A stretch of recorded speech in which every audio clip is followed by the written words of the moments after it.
Dalam sejarah otomotif, ada mobil produksi yang suara mesinnya mirip dengan mobil F1 yang menggunakan mesin V10. Mobil apa itu? Yaitu adalah mobil NASCAR dengan mesin V8.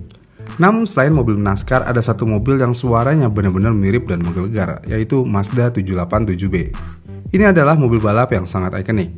Apa yang membuat mobil ini begitu bagus? Mobil ini bisa menjadi ikonik karena liverinya yang luar biasa, lalu kisah underdognya yang luar biasa, dan suaranya juga yang luar biasa. Sebagai prestasi rekayasa, mesin ini termasuk yang terbaik. Mungkin kalian tahu kalau Mazda sudah balapan di Le Mans untuk waktu yang lama, tetapi Mazda tidak pernah bisa bersaing dengan tim teratas di kelas utama seperti dengan Mercedes, Peugeot, Porsche, dan Jaguar. Kenapa bisa begitu? Yaitu karena anggaran mereka lebih besar dengan dukungannya yang lebih baik juga. Tetapi faktor utama di dalam kisah ikonik ini adalah mesinnya. Kita semua tahu kalau Mazda ini menyukai mesin rotari, dan mereka juga telah memasangnya di beberapa mobil selama bertahun-tahun. Bahkan Mazda juga benar-benar percaya pada teknologi ini ketika hampir semua merek lain tidak menggunakannya lagi. Namun Mazda sendiri tetap melanjutkan memakai mesinnya karena kelebihan dari mesin ini cukup banyak.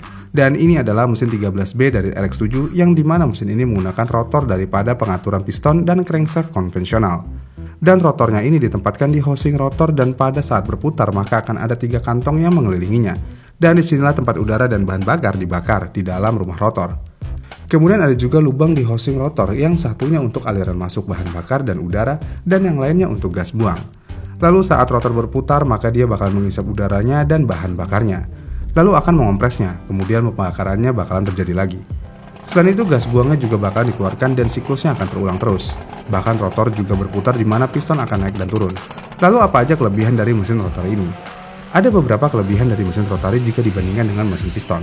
Yang pertama, mesin ini menggunakan 4 langkah yang sama seperti mesin piston. Tetapi pada mesin ini dapat menciptakan langkah tenaga dalam satu rotasi. Dan itu artinya bakalan ada 3 langkah tenaga per rotasi. Sedangkan untuk mesin piston hanya membuat 1 langkah aja. Jadi mesin ini bisa mendapatkan lebih banyak daya dengan pergeseran yang lebih kecil dibandingkan dengan mesin piston. Kemudian mesin 13B di RX-7 generasi ketiga ini hanya 1,3 liter, tetapi ketika dipasangkan turbocharger maka akan menghasilkan 252 horsepower tambahan. Kemudian yang kedua ada jauh lebih sedikit komponen yang ikut berputar dan akan lebih sedikit juga total massa yang akan berputar juga. Dan itu artinya mesin ini dapat berputar sangat bebas bahkan bisa mencapai putaran yang sangat tinggi. Jadi dengan mobil 787B mesinnya dapat berputar hingga lebih dari 10.000 rpm. Dan terakhir yang dimana mesin piston jarang seimbang dengan sempurna, maka rotor di dalam mesin rotari akan seimbang. Dan itu artinya mesin ini akan terasa sangat halus untuk dikendarai tanpa getaran yang banyak ditransmisikan ke mobil. Jadi ketika sampai pada mobil balap 767 dan 787 dalam beberapa tahun berikutnya, maka Mazda akan mengambil mesin 13B mereka dan langsung memasangkannya di bagian belakang mobil balap. Dan satu perubahan utama yang dilakukannya adalah dengan memasang 2 mesin di sana. Jadi inilah keuntungan dari mesin rotari, yaitu mereka bisa step bersama, sehingga kalian bisa mengambil mesin rotari 2 rotor, kemudian membuat crankshaft baru dan membuat mesin rotari 4 rotor dengan modifikasi yang diperlukan. Maka inilah yang menjadi mesin R26B dan juga menjadi salah satu mesin balap motorsport paling ikonik. Jadi mobil Mazda 787 ini memasang mesinnya di bagian belakang monocoque carbon custom dan mereka juga memasang transmisi Porsche di bagian belakangnya. Ya meskipun mesinnya menjadi pahlawan bagi mobil ini, tapi desain sasisnya cukup buruk. Kenapa? Ya karena bodinya semua terbuat dari keserat karbon Kevlar dengan desain aerodinamis yang ramping dan rendah. Namun itu tidak terlalu buruk banget sebenarnya. Kemudian mobil ini juga menggunakan rem karbon seramik untuk pertama kalinya di Le Mans, yang dimana mobilnya bisa menyerap panas yang luar biasa dan juga lebih tahan lama daripada rem baja tradisional. Maka ini sangat cocok untuk Le Mans. Kemudian mobil ini juga memiliki roda magnesium yang besar dengan ban belakang Dunlop seukuran 355 untuk menahan semua tenaga yang dimilikinya. Itu artinya saat di Le Mans mobil ini bisa lebih cepat daripada Mercedes, Peugeot, dan Porsche. Selain itu mobil ini juga ringan karena beratnya hanya 830 kg. Namun mobil 787 ini memiliki satu masalah besar dan itu terjadi sebelum mobil itu melaju. Dan masalahnya adalah karena mobil-mobil di grid ini sangat bervariasi yang dimana Mazda menggunakan mesin rotarinya, tetapi FIA ingin balapan Le Mans ini mengikuti jejak Formula One dan beralih ke mesin dengan kapasitas 3,5 liter naturally aspirate pada tahun 91. Maka Mazda mengumumkan kalau itu akan terjadi tahun terakhirnya dalam menggunakan mesin itu di balapan Le Mans. Kemudian di tahun selanjutnya mobil-mobil harus menggunakan mesin V10. Jadi semenjak saat itu semua menjadi monoton. Padahal sebuah keragaman yang unik adalah ciri khas dari Le Mans. Kenapa begitu? Yaitu karena insinyur yang ada di Le Mans benar-benar gila. Kemudian tim Mazda Speed yang menjalankan mobil 787 ini memutuskan untuk melakukannya sekarang atau tidak sama sekali, karena mesin yang mereka pakai akan dilarang pada tahun berikutnya. Jadi ide tersebut tujuannya untuk memanfaatkan mesinnya sebaik mungkin. Jadi mereka bekerja pada varian B dari 787, 787B untuk pergi ke Le Mans. Kemudian mereka juga membuat tim dengan pembalap yang kuat, yaitu Volker Weidler, Bertrand Gatschot, dan Johnny Herbert. Dan mereka juga menutupi mobil 787B dengan livery Renault Orange dan Green yang ikonik. Dengan usahanya tersebut, mereka hanya lolos di posisi ke-12 sayangnya, yang mana waktu tersebut lebih dari 12 detik di belakang tim utama Sauber Mercedes. Tetapi yang mengejutkannya adalah mereka tidak terpengaruh oleh itu, karena mereka tidak khawatir tentang kecepatan kualifikasi dan semua ini bergantung pada para engineer mesin pintar yang ada di Mazda Speed. Karena ketika Mazda membuat mesin rotari ini, mobil ini hanya menghasilkan 500 horsepower, tetapi saat berada di kualifikasi Le Mans, mesin itu bisa menghasilkan 900 horsepower. Kalian mungkin bertanya-tanya bagaimana bisa begitu? Yaitu karena walaupun mereka tidak memiliki turbo atau alat-alat biasa, tetapi mereka membuat mobil mereka se-efisien mungkin. Dan detail mobil dari tim Mazda ini sangat luar biasa. Detail yang pertama adalah saluran masuk dan keluarnya.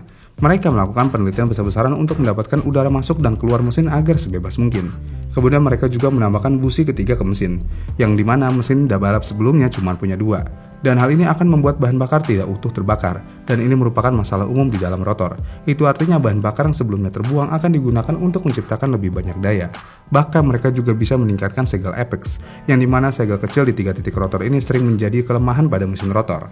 Selain itu, mereka juga secara esensial memiliki tujuan yang sama dengan cincin kompresi pada mesin piston, tetapi sulit untuk melumasinya dengan baik dalam mesin rotari yang dapat bergetar dan pada akhirnya akan merusak mesin. Jadi itulah sebabnya pengguna RX-7 seringkali memiliki masalah dengan segel apex. Jadi Mazda menghabiskan banyak waktu untuk membuat segel apex ceramic. Dan Mazda juga mempunyai trik rahasia untuk daya yang luar biasa dari mesinnya ini. Dan itu adalah trumpet inlet variable, yang dimana ini adalah saluran masuk yang mengubah panjangnya dengan aktuator hidrolik berdasarkan masukan dari pembalap pada throttle. Dan ini adalah kecerdasan luar biasa karena pembuat mesin biasanya harus berkompromi pada panjang saluran masuk mereka. Kemudian saluran masuk yang lebih pendek itu akan lebih baik untuk daya puncaknya aja, sedangkan yang lebih panjang akan lebih baik untuk tenaga rendah. Tetapi Mazda menggunakan ini untuk membuat output torsi mereka menjadi sangat konsisten. Selain itu, para pembalap bisa memprediksi output dayanya sehingga mereka bisa sangat presisi dengan throttle saat keluar dari tikungan dan mengemudikan mobil tepat di batas traksi. Lalu apa yang begitu istimewa dari Mazda 787B ini? Mungkin jawaban itu adalah kemudahan cara mobil itu dikendarai dan sebagian besar itu karena mesin rotari itu sendiri.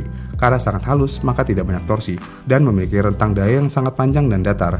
Dan ini juga memungkinkan kalian sebagai pengemudi agar benar-benar bisa merasakan dayanya dengan mudah tanpa masalah. Jadi, Mazda memiliki senjata 900 horsepower mereka yang sudah siap turun ke aspal.